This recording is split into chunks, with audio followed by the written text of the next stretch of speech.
నిన్న halter neck dress గురించి cutting నేర్పించడం జరిగిందండి మన స్టూడెంట్స్కి.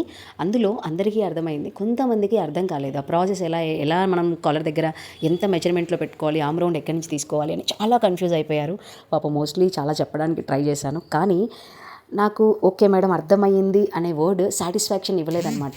కరెక్ట్గా ఎగ్జాక్ట్గా నాకు బాగా అర్థమైంది అనేలా నేను నా స్టూడెంట్స్కి చెప్పాలి అంటే ఎలా నేను ప్రిపేర్ అవ్వాలి, ఎలా చెప్పాలి అని చెప్పేసి, అంటే అలా కూడా అంత బాగా చెప్పిన కొంతమంది నేర్చుకోవడం చాలా కష్టం అండి. కొంతమందికి అంటే వాళ్ళకి తొందరగా అర్థం చేసుకోవడం కష్టం అవుతుంది. టెన్షన్ పడుతుంటారు, వాళ్ళకి బాగా నేర్చుకుంటారు కానీ టెన్షన్లో నాకేం రాదేమో, నాకు అర్థం కాదేమో అని అనుకుంటారు కదా. ఆ కొంతమంది కోసం నేను ఇంకా వేరే మెథడ్, అంటే ఇంకేదన్నా వాళ్ళకి అర్థమయ్యేలా చెప్పగలనా అని చెప్పి నైట్ అంతా కూర్చొని ప్రిపేర్ చేసి మొత్తానికి కంప్లీట్ చేశాను అనమాట. మనం మనీ తీసుకుంటున్నాము అంటే దానికి తగ్గ పని అయితే చేయాలని నేను అంటానండి. సో ఈరోజు నా స్టూడెంట్స్కి ఎలా అర్థమవుతుందో ఇదైతే సీసీ కెమెరా నుంచి తీసి పెట్టాను. మీరు కూడా నేర్చుకుంటానంటే కాంటాక్ట్ చేయండి.